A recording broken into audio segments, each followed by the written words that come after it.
In the quiet, sun-baked town of Willow Creek, Montana, life moved slowly, marked by the rise and fall of the sun over endless fields. The Thompson family lived on the edge of town in a small, weathered farmhouse that had seen better days. The wooden planks of the porch creaked underfoot, and the paint had long since faded to a pale, peeling gray. Despite the hardships, Mary Thompson, a determined mother of three, carried herself with quiet resilience. Her husband, James, had been a farmhand before the drought stole their crops and left them with nothing but a few acres of dry soil and a handful of potatoes. Every morning, Mary rose before dawn, her hands rough from years of work, to prepare the meager breakfast she could afford. Boiled potatoes were a staple, the same as yesterday, the day before, and likely the day after. Her children, Anna, 8, Tommy, 6, and little Sophie, just 3, ate silently, aware of their mother's worry but too young to understand the weight of it. Mary tried to make it fun, sprinkling a little salt or a pat of butter when she could, creating small moments of joy out of scarcity. Outside, the wind whispered through the dry cornfields, rustling brittle stalks that were nothing but memories of better harvests. The Thompsons' home was modest, but it held warmth and love. The fireplace, though cracked, had been polished and tended to each night, and the children's laughter often echoed through the small rooms, carrying a sense of life that the empty cupboards could not. Mary often gazed out of the kitchen window, watching the sun paint the sky in brilliant oranges and purples, and she allowed herself a quiet hope that better days were still ahead. Her heart ached to provide more, but pride and circumstance often left her silently bearing the burden. The townspeople of Willow Creek knew of the Thompsons' struggle. Life was hard for many, but for the Thompsons, the drought had been particularly cruel.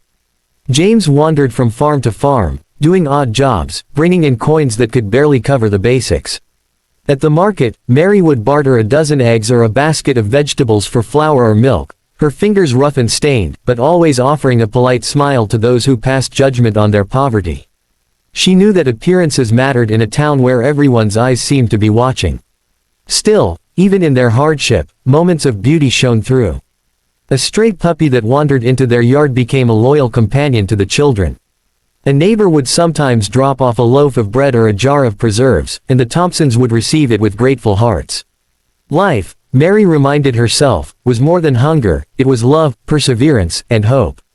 And yet, every evening, as the sun sank low and the sky turned a deep indigo, Mary would look at her children's faces and whisper a prayer.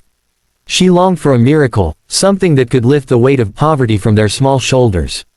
Little did she know, that miracle was closer than she imagined, riding into town on horseback, ready to bring light, and a feast, into their lives. The next morning, a crisp breeze carried the scent of autumn through Willow Creek. Leaves swirled across the dirt streets as the Thompson children ran outside, their small boots kicking up dust. Mary watched them from the doorway, a sense of quiet worry lingering in her chest.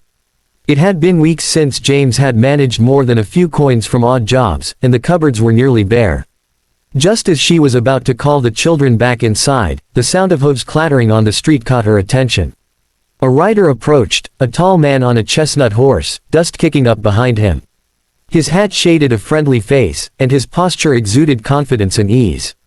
The Thompson children stopped in their tracks, eyes wide, unsure whether to run or stare. Mary stepped forward cautiously, shielding Sophie behind her. The man dismounted with a practiced grace and removed his hat. "Good morning," he said, his voice warm and steady. "I'm Mr. Callahan. I couldn't help but notice your garden. Mind if I take a look?" Mary hesitated. Their plot of land was tiny, the plants sparse and struggling. She forced a polite smile. "It's nothing much," she said softly, brushing a strand of hair from her face. "Just some vegetables, and a few potatoes." Mr. Callahan's eyes twinkled with understanding, and he stepped closer. "Sometimes the smallest gardens hold the most care," he said kindly. "Tell me, do you have time to spare today? I'd like to invite you and your family over for dinner at my ranch." Mary blinked, unsure if she had heard correctly. A dinner invitation from a wealthy rancher. It sounded like something out of a storybook. Yet the sincerity in his tone made it impossible to refuse. That afternoon, the Thompson family followed Mr. Callahan down a winding country road, their hearts beating with a mix of curiosity, excitement, and disbelief.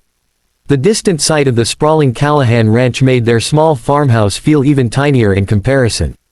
Inside the ranch, the smell of roasted meats, fresh bread, and sweet pies filled the air, making the children's stomachs rumble in anticipation.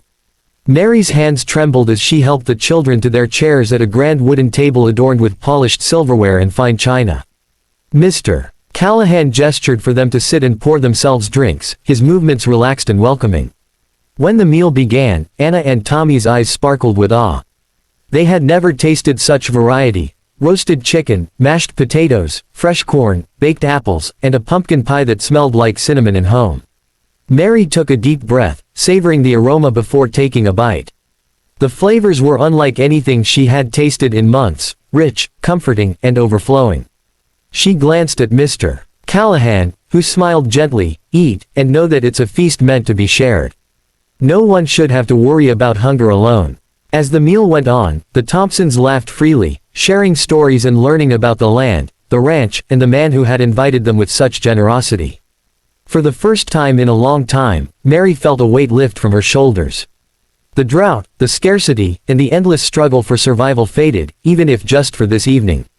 By the end of dinner, Mary realized that abundance wasn't just measured in food or wealth, it was measured in kindness, generosity, and the warmth of being welcomed. In that moment, she understood that something extraordinary had touched their lives, something far more sustaining than the potatoes they often relied upon. The evening sky over Willow Creek was painted with streaks of orange and pink as the Thompson family prepared to leave the Callahan ranch. Their bellies were full, and their hearts even fuller, but Mary felt a quiet hesitation. The generosity they had received seemed almost too good to be true, and yet, it was real. Mr. Callahan walked them to the gate, his broad shoulders silhouetted against the setting sun. "Thank you, sir," Mary said, her voice thick with emotion.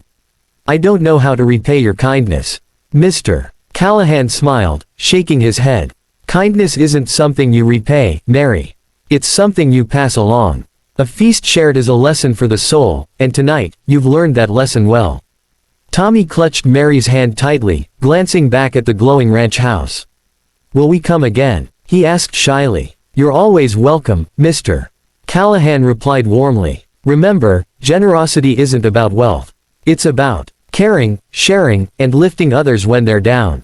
The ride home was quiet, the children leaning against Mary and James, their eyelids heavy but their minds buzzing with wonder. Even the familiar roads felt different somehow, brighter and more hopeful.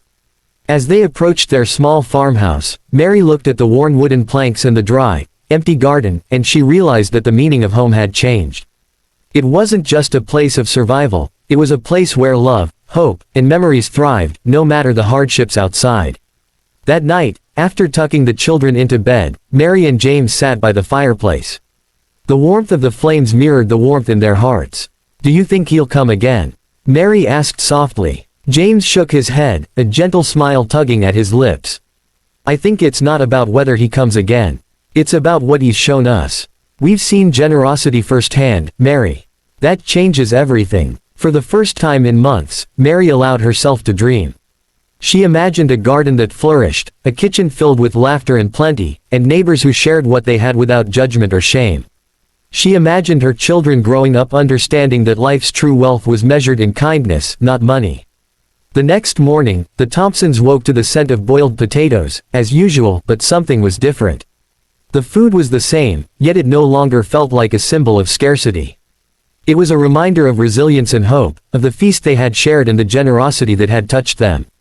Mary smiled quietly, serving her children with love, each bite seasoned with gratitude and memories of a remarkable evening. Weeks passed, and the drought continued, but the Thompsons carried a new light within them. The children laughed louder, played freer, and faced each day with a sense of wonder. Mary and James worked harder in their small garden, not out of desperation but with renewed purpose. And every so often, when the wind rustled through the cornfields, Mary would think of Mr. Callahan's words, "A feast is best when shared." Through that simple act of kindness, the Thompsons had learned that life's most extraordinary miracles often come wrapped not in gold or silver, but in the warmth of a shared meal, the generosity of a stranger, and the promise of hope restored.